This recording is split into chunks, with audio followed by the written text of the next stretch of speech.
আমার স্টুডেন্টরা আমার কাছে এসে বলে যে ম্যাডাম আমরা একটা প্রোগ্রাম নামাবো, আমাদের স্পন্সর লাগবে।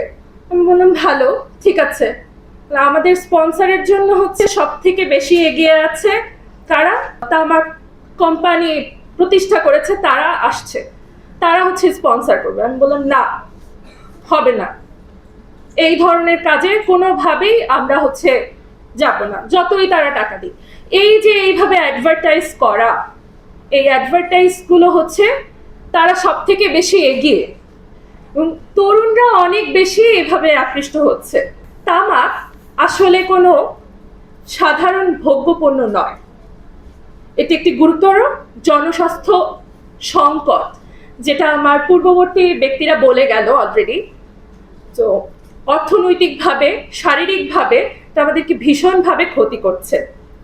তো একই সঙ্গে এটা আমাদের জন্য সামাজিক এবং নৈতিক চ্যালেঞ্জও, এবং আমাদের ভবিষ্যৎ প্রজন্মের নিরাপত্তার জন্য একটি বড় হুমকি।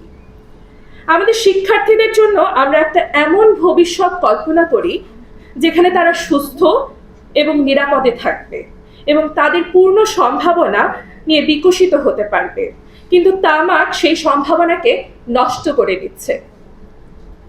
এই বাস্তবতায় এখনই সময় কার্যকর পদক্ষেপ নেওয়ার। তামাক নিয়ন্ত্রণ অধ্যাদেশ 2025 এই ক্ষেত্রে একটি গুরুত্বপূর্ণ শক্তিশালী উদ্যোগ হতে পারে। তবে এটি তখনই বাস্তবে পরিবর্তন আনতে সক্ষম হবে যখন এটা আইনে কার্যকর হবে।